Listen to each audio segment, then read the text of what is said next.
अभी सरकार ने 45 लेटरल एंट्रियां निकाली थी। यूपीएससी ने विज्ञापन जारी किया था जॉइंट सेक्रेटरी, डेप्यूटी सेक्रेटरी और डायरेक्टर लेवल के पदों पर, लेकिन अब सरकार ने विज्ञापन वापस ले लिया है। प्रधानमंत्री के निर्देश के बाद केंद्र सरकार ने यह फैसला लिया है। लेटरल एंट्री में भी आरक्षण की तैयारी अब शायद सरकार करेगी। मोदी सरकार ने लेटरल एंट्री का फैसला फिलहाल रोक लिया है। इन भर्तियों में भी ओबीसी, एससी, एसटी के आरक्षण पर विचार पहले किया जाएगा और उसके बाद फिर हो सकता है एक फ्रेश नोटिफिकेशन निकाला जाए, एडवर्टाइजमेंट निकाला जाए। अभी अभी आदेश जारी हुआ है, प्रधानमंत्री का यह निर्देश है कि ये लेटरल एंट्री फिलहाल रोकी जाएगी, ये विज्ञापन वापस ले लिया जाएगा। देवेंद्र पराशर हमारे पॉलिटिकल एडिटर्स खबर पर हमारे साथ हैं। जी देवेंद्र, बताएं। और सर, प्रधानमंत्री के निर्देश पे कार्मिक मंत्रालय के जो मंत्री हैं, डीओपीटी जिस मिनिस्ट्री को कहा जाता है, डॉक्टर जितेंद्र सिंह, उन्होंने यूपीएससी चेयरपर्सन प्रीति सूदन को ये चिट्ठी लिखकर ये बताया है कि जो 17 तारीख को लेटरल एंट्री के लिए जो एडवर्टीजमेंट था, क्योंकि वो एक्सपर्टाइज की उसमें ज़रूरत बताई गई, सिंगल कैडर पोस्ट होता है, उसमें रिजर्वेशन संभव नहीं था, तो ऐसे में उसे रोक दिया जाए और आगे ऐसे लेटरल एंट्रीज में कैसे रिजर्वेशन दिया जा सकता है, इसको लेकर एक व्यवस्था बनाई जाए। और उसमें चिट्ठी में ये भी बताया गया है कि 2005 में वीरप्पा मोइली के समय से ये चला, उस समय सेक्रेटरी लेवल तक लेटरल एंट्री हुई, लेकिन उसमें किसी रिजर्वेशन को फॉलो नहीं किया गया। उसके बाद 6 पे कमीशन के बारे में भी उसका हवाला दिया गया है। एनएससी, यूपीए सरकार के समय जो एनएससी नेशनल एडवाइजरी काउंसिल हुआ करती थी, उसका हवाला दिया गया है कि इन सारी चीज़ों में फेवरेटिज्म चला और उस लेटरल एंट्री में कोई रिजर्वेशन वगैरह नहीं होता था। लेकिन अब उस व्यवस्था को देखने की ज़रूरत है और उस लिहाज से पिछला जो एडवर्टीजमेंट था उस पर रोक लगा दिया गया है। और अब यूपीएससी ये देखेगा कि ऐसे लेटरल एंट्री के एक्सपर्ट्स की आपको ज़रूरत भी पड़ती है प्रशासन में, तो ऐसे लेटरल एंट्री में कैसे रिजर्वेशन दिया जा सके, उसकी व्यवस्था सुनिश्चित की जाएगी। सर जी, मैं वही जिस चिट्ठी का आप जिक्र कर रहे हैं स्क्रीन पर है देवेंद्र, उसको मैं थोड़ा सा पढ़ना चाहता हूं। जो मंत्री हैं जितेंद्र सिंह, उन्होंने जो लिखा है कि prime minister is of firm believe that the process of lateral entry must be aligned with the principle of equity and social justice enshrined in our constitution, particularly concerning the provisions of reservation. प्रधानमंत्री के निर्देश पर ये वापसी हो रही है इस विज्ञापन की, और मंत्री ये लिख रहे हैं कि प्रधानमंत्री ने ये कहा है कि कोई भी भर्ती हो उसके अंदर रिजर्वेशन के क्या प्रोविजंस हो सकते हैं, उसका ख्याल रखा जाना चाहिए। जी देवेंद्र।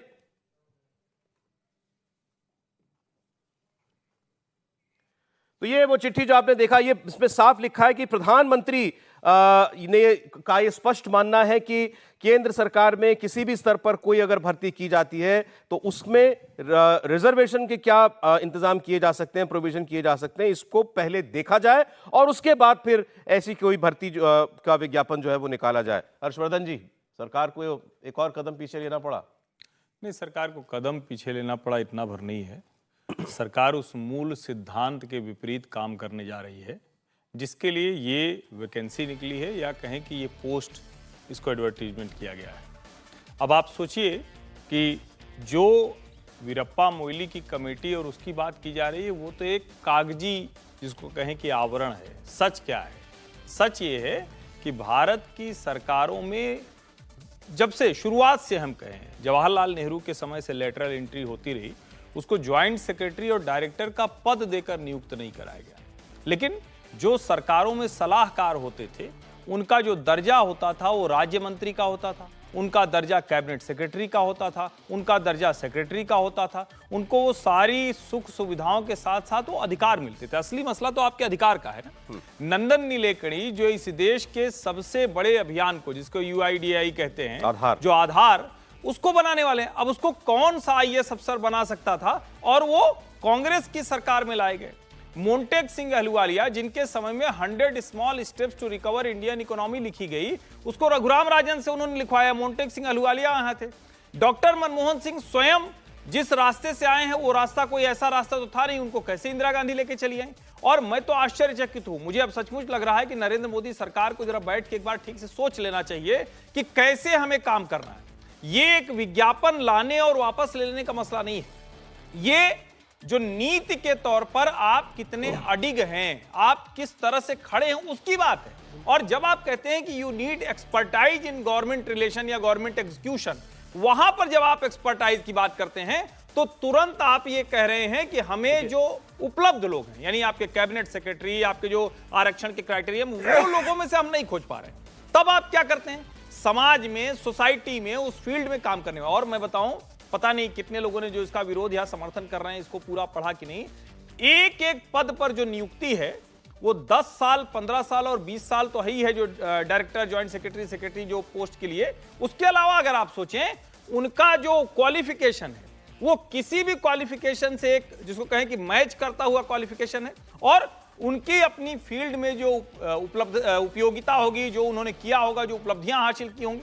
अब अगर उसके बाद सरकार ये कह रही कि हमें उस पर बड़ी चिंता है, तो ये चिंता तो पहले करनी चाहिए थी। और इतना हल्ला हंगामा करके अभी तक 100 नियुक्तियां भी ये सरकार नहीं कर पाई है। 10 वर्ष हो गए, 100 नियुक्तियां भी लेटरल एंट्री में नहीं हुई है। क्यों ये किया जा रहा था? एक और उसमें महत्वपूर्ण बात थी, ये आरक्षण को कोई खत्म करने या कम करने का मसला नहीं था। इस देश में ब्यूरोक्रेसी यानी आईएएस बन गए तो वो दुनिया का सारा काम कर सकते हैं। आईएएस बन गया तो वो स्कूल भी चला लेगा, शिक्षा विभाग देख लेगा। आईएएस बन गया तो वो सारे काम कर लेगा। इससे बचने के लिए धीरे धीरे ये मोदी सरकार ने मूल भावना के तहत ये काम किया जा रहा था, उससे उसको उल्टा कर दिया, टांग दिया सूली पे, वो चढ़ गया है। नहीं, लेकिन इसमें कई जगह 3-4 जगहों पर जो मंत्री हैं जितेंद्र सिंह जी, उन्होंने प्रधानमंत्री की सोच का हवाला देते हुए कहा है कि इसमें देखिए ये भी लिखा है कि for honourable prime minister, reservation in public employment is a corner stone of our social justice framework. मैं 2 बातें बोलना चाहता हूँ इस पर। हर्ष जी ने जो बात की वो बिल्कुल ठीक बात होगी, लेकिन 2 बातें समझनी है। एक तो ये कि अब मुझे लगने लग गया कि ये सरकार एनडीए की सरकार है, ये नरेंद्र मोदी की सरकार नहीं है, बीजेपी की सरकार नहीं है अकेले, एनडीए की सरकार है। और फिर मैं कहूँगा वो 240 का जो इफेक्ट है, इलेक्शन इफेक्ट 2024, वो इस पर दिखाई दे रहा है, क्योंकि चिराग पासवान साहब सबसे पहले उसके खिलाफ खड़े हुए। अभी सुनाता हूं बयान, बिल्कुल ठीक याद दिलाया आपने। तो वो बड़ी बात है, no if no but, no if reservation होना चाहिए। ठीक है, लेकिन दूसरी बात भी समझने की जरूरत है। सबका जिक्र हुआ, बहुत ये चर्चा होती है, एक तो जो कांग्रेस ने किया नहीं किया वो सब महत्वपूर्ण है कि नहीं है। मनमोहन सिंह जी का जिक्र किया गया, मनमोहन सिंह जी को लेटरल एंट्री से ही आए थे, वो फाइनेंस सेक्रेटरी बनाए गए थे। लेटरल एंट्री के वो थे। बात है। और फिर मोंटेक सिंह गहलोत की बात हुई, जवाहरलाल नेहरू के वक्त में भी ऐसा हुआ, इनके समय भी हुआ। केवल एक लाइन मैं कहना चाहता हूँ कि अभी आपने चिट्ठी का जिक्र किया है जितेंद्र सिंह जी का, जिसमें उन्होंने प्रधानमंत्री जी का रेफरेंस दिया है। वो जो पहले वाली चिट्ठी आई थी बिना प्रधानमंत्री जी के रेफरेंस के आई थी। इसका मतलब तो यही है कि यूपीएससी ने अपने आप विज्ञापन निकाल दिया था। समझना कि जो अपर कास्ट में जो हमारा ये थॉट प्रोसेस है, मैं रिजर्वेशन की बात नहीं कर रहा हूँ, लेकिन ये मानना कि केवल अपर कास्ट में स्पेशलाइजेशन वाले लोग हो सकते हैं, ठीक नहीं है। तो जो पिछड़े लोग हैं, मतलब जाति के हिसाब से, उसमें से स्पेशलाइज लोगों को क्यों नहीं लिया जाए? एक लाइन, सिर्फ एक लाइन। हम में से किसी ने नहीं कहा कि किसी को, ये जब विज्ञापन आया तो योग्य लोगों का है, इसमें अपर कास्ट का तो कहीं नाम था नहीं।